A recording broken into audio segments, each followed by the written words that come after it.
Halo guys, welcome back to Korean Amit bersama orang Korea yang oten.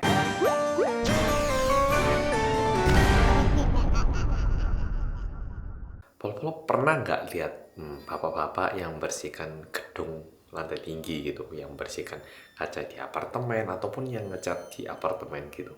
Itu merupakan pekerjaan yang bayarannya lumayan tinggi. Setahu kalau kayak di Korea itu satu hari itu bisa dapat bayaran kayak 3 juta hingga 7 juta gitu. Tergantung karena ada tipe-tipenya juga gitu ya. Tapi memang bayarnya segitu tinggi karena ini cukup susah dan juga membahayakan. Cerita kali ini berhubungan dengan pekerjaan ini. Seorang laki-laki yang menjadi kepala keluarga secara mendadak karena di masa kuliahnya dia main sama pacarnya dan mengakibatkan punya anak sebelum nikah. Nah, akhirnya dia nikah, dan karena dia menjadi kepala keluarga, yang mau nggak mau dia harus mencari uang dan juga memenuhi kebutuhan keluarga. Pada awalnya dia itu bekerja di pabrik, tapi dirasa pekerjaan di pabrik itu penghasilannya nggak bisa terlalu naik. Sehingga suatu hari dia pergi ke bosnya dan tanya, apakah ada pekerjaan yang bisa saya lakukan dan bayarannya lebih tinggi? Nggak apa-apa kalau pekerjaannya lebih susah atau gimana. Yang penting kalau bayarannya lebih tinggi, saya pengen coba. Nah, bosnya merekomendasikan pekerjaan ngecat dinding apartemen. Kepala keluarga ini merasa lebih takut untuk kelaparan daripada takut ketinggian, sehingga dia langsung mengambil pekerjaan itu dan langsung berangkat hari kerja pertamanya. Untungnya di tempat kerjanya ini keamanannya cukup terjaga, kayak safety rope ataupun peralatan yang dibutuhkan itu semua disediakan sehingga tidak membahayakan selama tidak melakukan hal yang aneh-aneh. Nah, kalau apartemen dilihat kan gedungnya agak lebar gini, enggak tipis gini kan ya. Sehingga pekerjaan ini dilakukan oleh beberapa orang bersama-sama biasanya.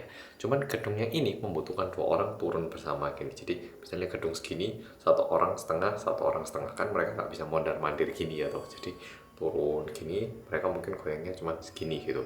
Mulailah mereka mengecat dari lantai 20 hingga lantai 1. Nah, mereka ngecat-ngecat sambil ngomong-ngomong, kadang ada juga yang nyetel lagu gitu kan ya. Dan biasanya apartemen akan memberikan pengumuman sebelumnya, kayak buat yang merasa tidak nyaman, mohon digorden rumahnya pada tanggal sekian, jam sekian gitu. Sehingga cukup banyak rumah yang udah digorden. Namun, ada juga beberapa rumah yang ya mereka nggak peduli, jadi nggak digorden gitu. Atau mungkin mereka kesibukan jadi lupa, ataupun nggak ada orang di rumah sehingga tidak ditutup gordennya. Mereka ngecat dan tibalah sekitar lantai 9, lantai 8 gitu. Tengah-tengah ngecat bareng yang kepala keluarga di sebelah sini, yang temennya di sini. Tiba-tiba dia itu kayak kekagetan gitu. Nah, dia ini langsung tanya ke rekan kerjanya, "Hei, kenapa? Ada apa kamu? Kok teriak-teriak? Di dalam ada orang bunuh diri nih." Aduh, gantungan kepala sendiri dia. Untungnya si kepala keluarga ini dia bawa HP, dia langsung telepon ke kantor polisi di tempat. Halo, ini kepolisian, kita sekarang berada di apartemen mana dan saya merupakan petugas pengecat tembok di apartemen ini. Tapi kebetulan di lantai 8 rekan kerja saya menyaksikan ada orang yang bunuh diri. Nah, tapi karena namanya pekerjaan, ya akan harus diselesaikan dan juga biasanya mereka itu dibayar dengan persyaratan menyelesaikan hingga lantai berapa gitu. Jadi setelah lihat itu pun 2 orang ini harus ngecat terus ke bawah. Nah, mereka ngecat. Setengah perjalanan mereka itu lihat polisi sama ambulans udah nyampe, tapi kayak terkesan nggak terlalu buru-buru, kayak agak geleng-geleng, kayak agak pelan-pelan gitu. Dan karena ada polisi dan juga ambulans datang, warga yang tinggal di apartemen pun mulai keluar dan mulai ngecek. Ada apa sih, mulai tanya-tanya. Dan karena polisi itu harus bicara langsung sama yang melihat, petugasnya ini disuruh turun dan ditanyain. Oh, lihatnya tadi di mana? Dijelaskan sekitar lantai 8 atau 9. Kondisinya perempuan gitu, cukup muda, rambutnya tidak terlalu panjang, kayak sedengan gitu. Nah, polisi naik ke unit yang udah dimaksud, tapi di rumah itu nggak ada siapa-siapa, cuma ada laki-laki muda yang tinggal sendiri.